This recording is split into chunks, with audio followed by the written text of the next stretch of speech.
네, 뉴 정치본색 2부 심층 인터뷰 들어가겠습니다. 최상병 특검법 처리 앞두고 정치권이 폭풍 전야 내일인데요. 예, 대통령의 거부권 행사가 있을 것으로 보여집니다만 김규현 변호사, 김종대 전 정의당 의원 모시고 최상병 특검과 관련해서 그리고 이 사건 자체에 관해서 좀 자세히 알아보겠습니다. 안녕하세요. 안녕하십니까. 예, 김종대 전 의원님은 뭐 우리 스픽스 시청자분들에게 굉장히 좀 낯이 익으신 분이고요.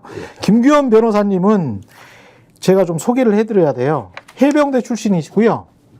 해병대 출신이시네요. 예, 네. 1013기 병장제 됐습니다. 아, 그러면은 저 해병대를 갔다가 와서 이른바 고시를 패스하신 겁니까?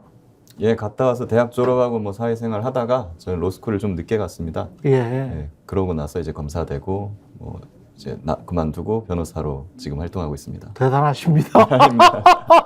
해병대 가셨다가 예, 로스쿨 가서 뭐 패스해서 고시죠. 아직도 예, 하여간 그 뭐 그래서 검사를 했다가 다시 지금 해병대 예비역년대 법률 자문을 맡고 계시네요. 예, 예. 해병대 정신이죠. 진짜 해병대 정신이네요. 예, 뭐 이 사건 터졌을 때부터 전 작년 8월부터 계속 활동을 해오고 있었습니다. 멋지십니다.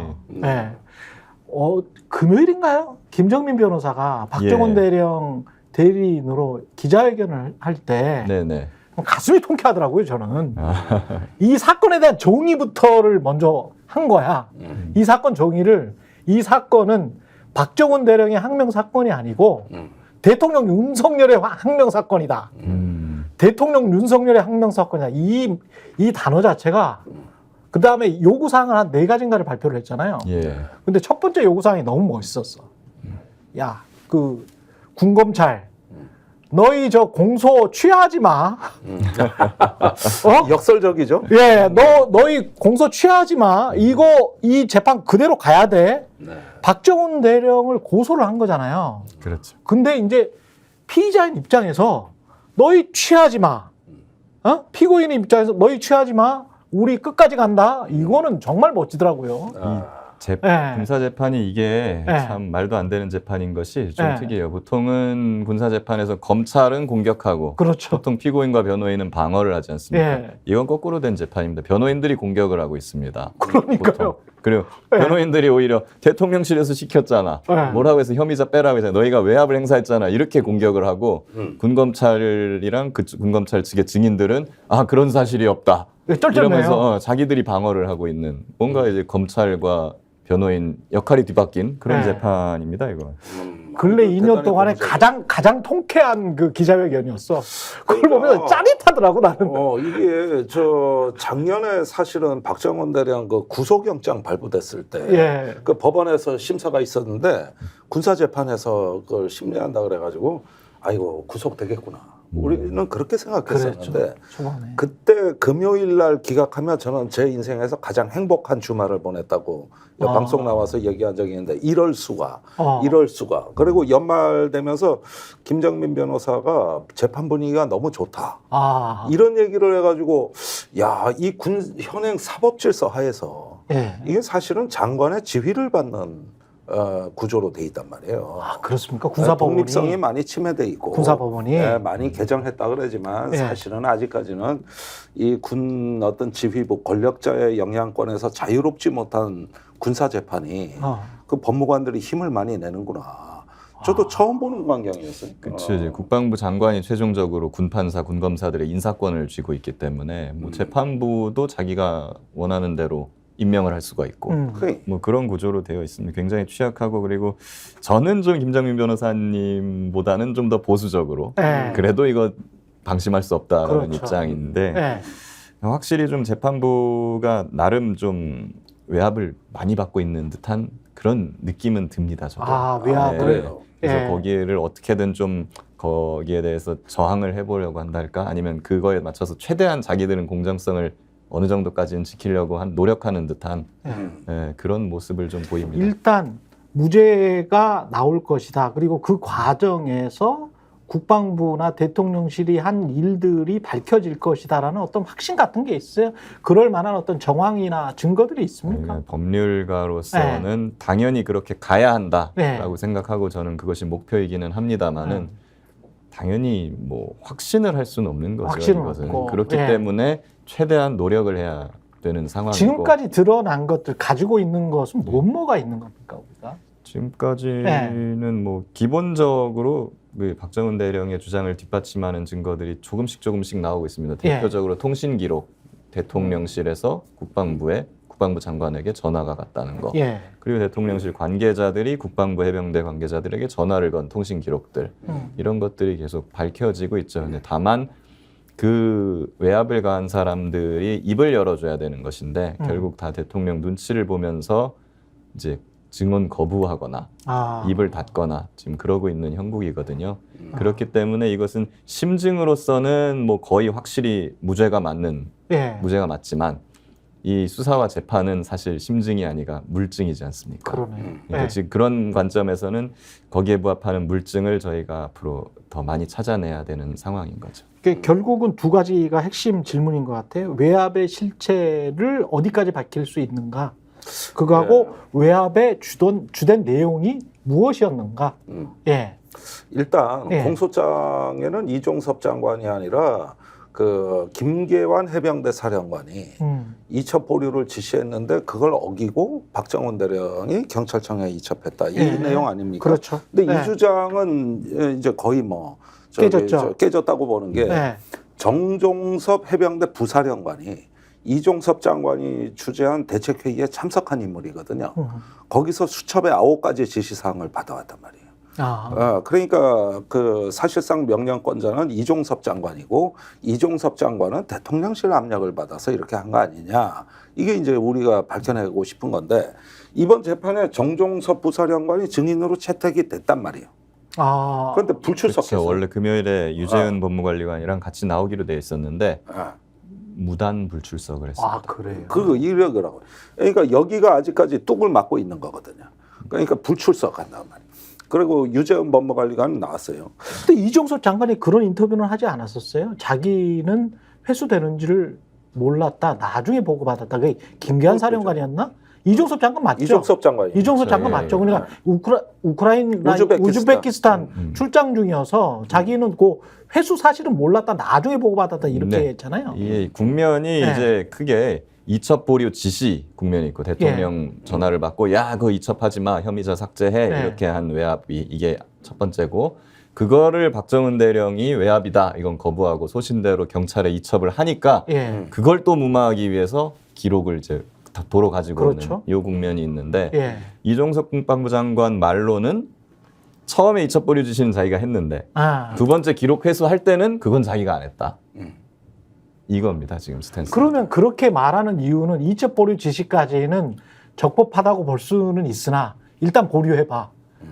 라고는 그거는 자기가 법적 이첩 보류까지는 어떻게든 자기가 빠져나갈 수 있어요. 그거는 뭐 그렇게 판단할 수 그거는 있을 외압이 아니고 그냥 잠깐 조금만 두고 보자라는 것이었으니까 요거까지는 오케이. 근데 기록 회수는 이거는 빼박이거든요. 그러니까 위법하고 불법한 일인 것 같으니까 거기에서는 지금 빠져나가려고 하는 거 아니에요? 그렇죠. 그러니까 기록 회수 이제 그 단계에서 그 국면에서 이시원 공직기강 비서관이 전면에 등장하는 거고 유재은 법무관리관하고 계속 통화를 한 기록이 나오고 요게 두 번째 국면이죠. 그리고 세 번째 국면은 이제 박정훈 대령 그 잡아넣는 거. 그리고 사건에서 실제 혐의자를 빼고 2명만 경북경찰청으로 축소해서 이첩하는 단계. 이때도 이시원 공직기강 비서관이 연루되어 있는 정황이 드러난 거예요. 그러니까 유재은 법무관리관이 이걸 증언을 다 알고 있기 때문에 충분히 할 수 있는데 재판에서는 역시 모르쇠가 됐죠. 금요일 재판 때 유재은 법무관리관이 자기한테 불리한 그런 부분에 있어서는 전부 기억이 나지 않는다. 아니면 특히 대통령실 관련된 언급이 나오면은 증언 거부권 행사하겠다. 이렇게 해갖고 말을 다 안 해버립니다. 그러면서도 자기한테 약간 조금이라도 유리한 그런 부분은 술술술술 다 얘기를 해요. 어떻게 자기한테 유리한 부분은 다 기억이 나는데 불리한 부분은 기억이 안 날 수가 있습니까? 위증이죠. 그런 부분이고 유재은 법무관리관과 이제 이종섭 전 장관의 진실 게임이 시작됐다고 저는 보고 있습니다. 유재은 법무관리관도 본인이 빠져나가려면은 혐의자 빼라, 죄명 빼라, 혐의 사실 빼라 이런 직권남용성 불법 소지가 짙은 이런 지시에는 자기가 관여되어 있지 않아야 되는 거거든요. 그러네요. 그러니까 이런 네. 부분에 있어서는 나 이첩 보류나 뭐 이런 것만 설명을 해줬을 뿐이지 혐의자 빼라나 이런 건 말한 적이 없다. 예. 예, 이렇게 말을 하고 있습니다. 예. 그럼 그 말은 누가 한 겁니까? 누가 한 거야 그러면? 라고 하면은 이제 예. 장관밖에 더 있겠어요. 자 자기는 그 말을 안 했다고 하니까. 장관도 그 말 안 했다고 지금 부인하고 있죠. 예, 그러면 그렇죠. 누가 있겠습니까? 네. 그러니까 결국엔 장관과 유재현 법무관리관의 진술이 이게 엇갈리고 있기 때문에 예. 결국에는 그 둘 사이의 진실 그럼 게임이 될 근데, 거예요. 이 진술이 안 맞는 거 그 자체도 우리한테는 중요한 정보예요. 그렇죠. 예. 예. 이게 어떤 사전에 잘 기획되고 모의가 돼서 된 게 아니라 우당탕탕 그냥 막 뭐 비상사태 걸듯이 벌어진 일이다 보니까 예. 이게 저기 뭐냐 지금에 와서 책임을 회피하려고 보니까 서로 빠져나가는 말 하니까 결국은 지시자가 없는 상황이 돼버렸단 말이에요. 그런데 분명히 아웃풋에는 메모는 빠져나간 대목은 있거든요. 예. 그러니까 이런 것들 자체가 외압 세력 또는 어떤 그 은폐 세력의 어떤 진술의 진정성이 떨어지고 일관성이 없고 객관성이 떨어진다고 재판부가 판단할 수도 있는 거 아닙니까 이게? 예. 이게 지금 대질 조사를 하고 법원에서 서로 간에 대질 신문을 하면 뭐가 좀 나올 수 있을까요? 여단장이나 뭐 사령관이나 예. 사단장이나 박정훈 대령. 지금 공수처나 경북경찰청에서 이제 슬슬 대질 조사를 시작하려고 하고 있고 또 일부는 했습니다. 예. 예, 그 7여단장, 그러니까 임성근 사단장 밑에 7여단장, 그리고 그 밑에 포 11대 대장이 있는데 그 대대장과 여단장 대질 조사를 경북경찰청에서 했거든요. 그러니까 결국에는 대대장들이 물에 들어가라는 지시를 한 것까지는 다툼이 없어요. 모두가 인정되는 사안인데, 그럼 이제 여단장 그 위에 사단장이 이 지시를 했느냐 안 했느냐가 이제 쟁점이 되는 건데, 대대장은 넌 지시를 받았다. 예. 이렇게 말을 하고 있고 그 위에 여단장이나 사단장은 자기들은 안 했다. 예. 이러고 예. 있는 상황이죠. 예. 근데 이제 보면 기사나 이런 거 나온 바에 따르면 대대장의 진술이 굉장히 구체적이어가지고 구체적이고. 예, 이건 통화 녹취도 있지 않았어요? 예. 예. 뭐 여단장, 직접적인 대대장 간에. 예, 직접 입수 지시까지는 아니지만 뭐 내가 사단장님께 건의드려봤는데 그렇죠. 다 알잖아. 예. 분위기 알잖아. 이런 식으로. 첫날이니까. 예. 그리고 뭐 하루 이틀 할 카톡으로 것도 아니고. 예. 사단장님 지시사항, 뭐 무릎 아래까지 들어가서 예. 뭐 이렇게 찔러보면서 탐색할 것, 카톡도 있고. 카톡 그것도 있고요. 그리고 임성근 사단장 같은 경우에는 물에 들어가갖고 수색하는 장면을 카톡으로 사진을 보고받고 공보 활동이 잘 잘 이루어졌구나, 됐구나. 잘하고 있다. 이런 카톡까지 있거든요. 혹시 대통령이 만약에 지시를 했다면 대통령이 뭐 이렇게 혐의자 빼고 뭐 아니면 그렇게까지 구체적으로는 지시 안 했을 수도 있지만 이런 일 가지고 알려진 것처럼 뭐 투스타를 그렇게 쉽게 보직을 날리면 되냐 네. 그렇게 이야기를 했다면 그렇게 판단을 하거나 그런 이야기를 하고 그게 아랫사람들에게 전달된 경위 왜 대통령은 그렇게 했는지 그런 말을 했는지 거기에 혹시 로비나 청탁 의혹은 없는지 이런 것까지 그 혹시 많이 나오고 있죠. 군사법원에서 이야기가 될 수 있습니까? 그거는 원칙적으로는 이제 박정훈 대령이 항명이 아니다. 예. 왜냐하면 이첩보류 지시가 이것은 불법적이고 부당한 명령이다라는 예. 걸 밝히려면 결국 대통령이나 이런 대통령의 로비 정황 이런 것까지 타고 가야 되는 것이 맞죠. 예. 예, 거기 대통령도 증인으로 신청을 해야 되는 겁니다. 아. 원칙적으로는. 근데 이제 우리나라 역사상 대통령이 증인석에 그렇죠, 섰던 그렇죠. 적이 예, 없고 그렇기 예. 때문에 현실적으로 저는 그건 쉽지 않다고 보고 음. 그러면 군사법원은 못하지만 공수처는 할 수 있느냐? 공수처는 대통령 조사할 수 있느냐? 그런 물음이 나오는데 공수처는 지금 수사팀이 굉장히 열악한 상황입니다. 예. 검사 3-4명 정도로밖에 구성이 안 돼 있고 기껏해야 일주일에 1명 정도 소환하는 그런 속도예요. 이 속도로 가면 굉장히 열악하고 여건도 안 되고 여력도 안 된다. 저는 안 될 거라고 보고 수사팀이 굉장히 지금 압박을 받고 있습니다. 알려진 바에 따르면 공수처 내부에 지금 알력이 상당히 커요. 다툼이 있어요. 예. 수사팀은 이걸 좀 그래도 하려고 하는데 열악하지만 다른 공수처 지금 뭐 직무대리를 맡고 있는 쪽이라든가 다른 부장들은 수사팀을 지금 압박하고 있는. 너희 지금 언론에다가 막 이거 흘리고 있지. 예. 부당한 수사를 하고 있지. 감찰할 거야. 이런 식으로 이제 수사를 방해하려는 그렇군요. 움직임이 있다고 지금 알려지고 있거든요. 그렇군요. 그러니까 신임 공수처장이 지금 이제 임명돼서 오면 공수처는 이제 바로 그 신임 공수처장을 등에 업고 그 반대 세력들이 이 수사팀을 압박하기 시작할 겁니다. 그렇게 되면 공수처 수사도 이제 쉽지 않아지는 거죠. 혹시 만에 하나, 천에 하나 군사법원이 대통령은 안 된다고 하더라도 대통령실, 현직, 안보실, 안보실장 이것과 관련해서 그냥 가장 대통령실에 책임 있는 자, 대통령을 대리할 수 있는 자를 불러서 당시 상황이 어떤 거였어? 라고 물어볼 수는 있나요? 그거는 이제 증인으로 신청해가지고 채택이 된다면 그거는 가능할 걸로 보이고 저는 바람직한 방향이라고 생각합니다. 그건 바람직하다. 지금 이제 4차 공판까지 했고 아마 다음 공판이나 다다음 공판 정도 되면은 검찰 신청 증인이 이제 거의 신문이 끝납니다. 그 검찰 신문이 끝나면은 변호인이 신청한 그렇죠. 증인들을 이제 차례로 부르게 되는데 저희 이제 적극적으로 이종섭 장관을 필두로 해가지고 그런 점점 윗선 대통령실까지 여기까지 지금 생각을 여기서 핵심으로 짚어봐야 될 사안은 이거예요. 초기에 총선 전에 그 김계환 사령관 등이 여기 박정원 대령 군사재판에 나가서 너무 위증을 많이 했어요. 내 짓이 여기고 저 박정원이가 무단으로 저 항명한 거다. 뭐부터 해가지고 막 쏟아냈어요. 근데 총선이 끝났어요. 그다음에 공수처에 소환이 돼가지고 공수처에서 똑같은 질문이 나왔어요. 이때 묵비권 행사를 했단 말이에요. 저기 저 핵심에 대해서.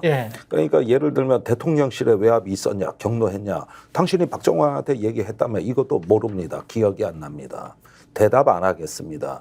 뭐 해가지고 지금 어떻게 보면은 공수처 수사가 진행되다 보니까 이 박정원 대령 재판에 와가지고 마음껏 부인하고 마음껏 위증할 수 없는 사정이 생겨버린 거예요. 그러네요. 거기에다 특검까지 뭐 여론 나오고 뭐 이래 버리니까.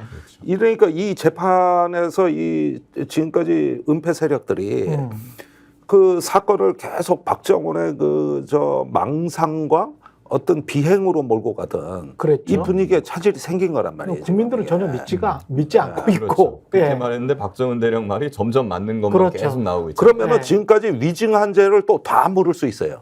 그러네요. 위증한 죄도 그것도 큰 죄입니다, 그거. 그렇죠. 법원에서 10년이야 징역에 처할 수 있는.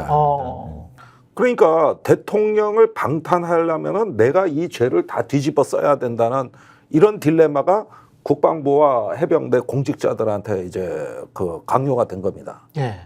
그렇죠. 계속 위증할 거야?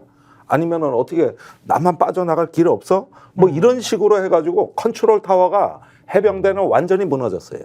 완전히 무너진 거예요. 대통령은 거부권 국무회의에서 거부권 행사할 전망이 높다라고 하는데 이렇게 되면 뭐 전국도 전국이지만 뭐 해병 대원들 그리고 전후에 그 변호사 박정원 대령 어떻게 대응을 할 겁니까? 그리고 해야 됩니까? 지금 일부 언론에서 오늘 아침 제가 쭉 나오는 논평들 많이 들어봤는데 지상파부터 포함해가지고 상당히 국민적 저항이 거세질 걸로 이제 이야기들이 나오고 있어요. 저도부터도 우선 이거는 이제 거부권을 행사하는 즉시 저 국회 물론 재의결 표결이 있습니다만 이건 시민 불복종 운동 차원에서 이제 저항권을 행사해야 될 때가 왔다. 저는 그게 항쟁의 시간이라고 얘기하는 건데 일부에서 조금 공명이 있는 것 같아요. 그래서 뭐 저기 이거는 이전에 뭐 3시간 만에 거부권 행사하던 이럴 때와 달리 정권도 큰 부담과 비용을 갖고서 지금 마지막까지 끌고 가고 있는 거거든요. 물론 거부권을 하겠지만은 그 이후 파국을 정권도 두려워하고 있는 건 맞아요. 그리고 진짜 가만 안 있을 겁니다. 저희는 해병대 예비역들도 굉장히 분노하고 있었고 저희는 여러 차례 경고를 했습니다. 아마 오늘 내일 중에 거부권 행사될 것 같고 그러면 다음 주 화요일 28일쯤에 국회 재표결이 있을 겁니다. 그렇다면은 이번 주말 25일 토요일 이 정도가 이제 아마 이제 디데이가 될 것 같은데요. 저희는 해병대 다 나와라. 그래서 이제 25일 그 토요일에 시청 쪽에서 아마 집회를 지금 계획을 하고 있습니다. 그래서 야당들도 다 나오고 시민들도 다 나오고 해병대도 다 나올 건데 저희 해병대가 그 집회에서 선봉에 서겠다. 앞장설 것이다. 거부권을 거부한다는 그래서 그렇게 계획을 하고 있어서 뭐 이거 보시는 분들 혹시 계시면 25일 거부권 행사가 된다면 25일 토요일 시청입니다. 25일 토요일 시청. 예. 동의 많이 해주시고 그리고 이제 반대 논리를 제가 좀 이 사건을 총정리하고 반대 논리를 다 반박하기 위해서 제가 지금 책을 하나 썼어요. 주말에 빨리 해가지고. 진짜. 예. 그래서 이제 천재네. 최해병 어떻게 그렇게 빨리 써요? 아니 전자책입니다. 양이 뭐 한 50쪽 내외로 굉장히 50쪽. 누구나 쉽게 읽을 수 있게 제가 제목이 썼거든요. 뭡니까? 최해병 사건 왜 특검인가? 최해병 사건 왜 특검인가? 뭐. 일지부터 해가지고 쫙 정리가 돼 있어요. 이 사건의 일지랑 일단 사건 그 사실관계를 다 정리를 하고 지금 이미 그 판매를 하고 있고. 지금 뭐 예스24, 리디 이런 데서 전자책 판매가 되고 있습니다. 가격은 1,500원입니다. 1,500원. 많은 분들이 읽으라고 되게 저렴하게. 아니 후원의 의미로도 좋겠다. 뭐 저는 제 생각엔 그러네. 1,500원이고 최해병 사건 왜 특검인가? 저도 그 가지고 노트북에 넣어놓고 이제 저 질문할 때마다 요거 참고 자료로 기자들은 다 사야 되겠네. 많은 관심입니다. 그리고 한 가지 저 공수처장이 오동훈 일지 누굴지는 모르겠습니다만 새로 임명이 되면 이게 뭐 최상병 사건이랄지 군사법원의 재판이랄지 뭐 특검이랄지 영향을 미칠까요? 어떻게 보세요? 공수처 수사에는 분명히 영향이 저는 있다고 생각을 하고 있습니다. 왜냐하면 지금도 이미 뭐 알만한 정보통에 의하면 공수처는 지금 반으로 갈라져 있어요. 이 사건 수사팀하고 그 수사팀이 아닌 쪽으로. 수사팀이 아닌 쪽에서는 어떻게든 이 수사를 방해하고 싶은. 그렇죠. 어떻게든 막 감찰까지 언급할 정도로 그렇게 갈라져 있는 상황인데 이 상황에서 처장이 오면 누구 편을 들겠습니까? 그러면 당연히 이 수사에는 큰 지장이 생길 수밖에 없는 겁니다. 사실 그것도 특검이 필요한 큰 이유 중에 하나죠. 마지막으로 시청자 여러분께 꼭 이 사건에 관해서 특검까지 가지 않으면 진실이 밝혀질 수 없다. 그런 상황이다라는 것들 그리고 충분히 이해시키고 뭐 시민 저항권을 행사를 하든 뭘 하든 간에 우리가 해야 될 일이랄지 뭐 이런 것들을 좀 말씀해 주시면 좋겠네요. 일단은 공수처가 힘을 많이 내고 있는 건 사실입니다만 지금 자꾸 수사가 용산에서 멈추고 있다는 느낌을 지울 수가 없어요. 용산에서 멈추고 있다? 대통령실 앞에서 수사가 멈춘다. 이런 느낌을 지울 수가 없는 게 자, 유재은 법무관리관하고 이시원 공직기강 비서관이 26차례 통화를 했다. 그거는 이제 사건 기록을 회수하는데도 통화를 한 것이고, 그렇죠. 그 다음에 박정훈 대령이 수사한 결과를 뒤엎는 퍼가지고 대다수 혐의자를 빼고 2명만 송치하도록 하는 대책회의를 할 때도 통화를 한 것이고, 그러니까 한 달 내내 26차례고 9월까지도 통화했다는 거 보면 실제로는 그 숫자도 정확치가 않아요. 정확하게는 30번이 넘습니다. 9월 초까지. 그리고 오히려 8월에 한 건 24차례래요. 그러니까 약간의 이 숫자가 기간에 따라 차이가 있는데 이 사전 예방 단계부터 사후 처리 애프터 서비스까지 이시원 공직기강 비서관이 다 관여한 거예요. 이거 박정훈 대령 구속영장 신청할 때까지 다 관여한 거라고 저는 볼 수밖에 없어요. 그렇다면 유재은 법무관리관하고 이시원 공직기강 비서관은 표리 관계 아닙니까? 그러네요. 원팀이잖아요. 그러면은 그 유재은 법무관리관 진술이 나왔으면 당연히 이시원 공직기강 비서관을 조사해야 될 거 아니에요. 그렇죠. 근데 그 얘기가 아직은 안 들린단 말이에요. 전혀 안 이게 들려요. 표리 관계인데도 불구하고. 그러네요. 그러니까 용산 앞에서 멈추는 거 아니냐. 이런 어떤 자꾸 조급증을 갖게 되는 출국금지라도 거예요. 해놔야 되는 거 아니에요? 지금 민간인인데. 그렇게라도 해야 되고 그리고 공수처가 아까 말씀드렸다시피 인원과 자원이 굉장히 열악합니다. 소환에 사람 굉장히 오랜 시간이 걸려요. 누구 하나를 조사하려면은 뭐 이제 그 조사 준비가 걸리지 않습니까? 근데 특검 같은 경우에는 뭐 100명, 200명이 넘는 그 사람들이 있기 때문에 굉장히 팀을 나눠가지고 빨리빨리 이걸 돌아가면서 할 수 있는데 공수처 같은 경우에는 이거 조사하다가 이시원이라는 사람이 나왔어. 그럼 저 사람도 소환해야지. 한다고 바로 소환할 수 있는 역량이 안 된다는 거예요. 그러니까 이게 같은 사건에 어떤 양 측면이고 원인과 결과인데 어느 한쪽만 수사한다는 게 말이 안 되지 않습니까? 그렇죠. 그리고 저 공수처 사부에서 검사 좀 증관시켜달라, 뭐 행정 지원 좀 해달라 해가지고 여러 번 결재를 올리면 다 그냥 저 반려한다는 거예요. 그러니까 지금 이 상황이 되다 보니까 이 공수처 수사가 특검이 왜 필요한지를 보여주는 하나의 명백한 이유를 그렇죠. 지금 드러내는 중이다. 지금 유재은, 네. 김계환 이 두 사람 소환 조사하는 것만으로 거의 지금 한 달을 그랬네. 쓰고 있습니다. 예. 굉장히 그러니 이런 것들이 뻔히 드러나고 요즘같이 저렇게 제한된 수사에도 증거가 이렇게 대방출됐는데 이러는 와중에 한복판에서 대통령이 딱 거부권을 행사한다. 이것이 가져올 앞으로 이 파장은 가늠하기조차 어려운 거다. 이걸 우리가 지금부터 인식해야 되는 거예요. 예. 좀 언론도 더 분발해야 그렇죠. 됩니다. 이 상황에 자기가 수사 대상인 사건을 자기가 거부하는 것은 명백하게 좀 위헌 위법 사유가 굉장히 크고 그거는 탄핵 사유로도 직결될 수 있는 소지가 대단히 큽니다. 자기가 수사 대상인 거는 확정할 수 있을까요, 우리가? 그렇죠. 지금 같은 예. 상황에서는 대통령실에서 국방부 장관에게 전화 간 거는 맞고, 그리고 자기의 신복, 자기한테 직접 보고를 하는 이시원 공직기강 비서관이 거의 지금 수십 차례 그러네. 국방부에 통화를 한 게 나왔기 때문에 이 정도면 충분히 혐의잖아요. 아니 그렇죠. 옛날에 예. 노무현 대통령이 대선자금 특검 때 예. 서면 조사 받았지 않습니까? 예. 그때 그 안희정 그때 그 왜 저 자기 최측근 오른팔 구속됐잖아요. 그렇다. 그렇게 하고 한나라당 그때 차떼기 대선자금 그거 당사로 불러들이니까 예. 양쪽이 다 수사받기로 하고 특검을 노 대통령이 수사 받은 거 아닙니까? 맞네. 밑에서 받은 거지만. 맞네요. 그래가지고 저 대통령직을 수행하면서도 조사 다 받았어요. 왜 전례가 없습니까? 그거 하자는 건데. 그러네. 그렇죠. 그리고 미국에도 보면은 뭐 닉슨 대통령이라든가 그렇죠. 이런 사기가 자기한테 다가오는 그 수사를 무마하려고 했다가 결국 사임했죠. 사임까지 하게 된 뭐 그런 사례가 있지 않습니까? 그걸 잘 보고 공정하게 판단을 잘 해줬으면 좋겠습니다. 예, 김기현 변호사 그리고 김종대 전 의원과 함께했습니다. 고맙습니다. 감사합니다. 예, 뉴정치봉쇄 저는 내일 이 시간에 다시 돌아오겠습니다. 고맙습니다. 저희가 얘기할 때 오셔가지고 라이브로 관전하시기 바랍니다. 반드시 주변 사람들 데리고 오시기 바랍니다. 구독, 좋아요, 알림 설정 해주시기 바랍니다. 좀 살려주십시오, 저 좀.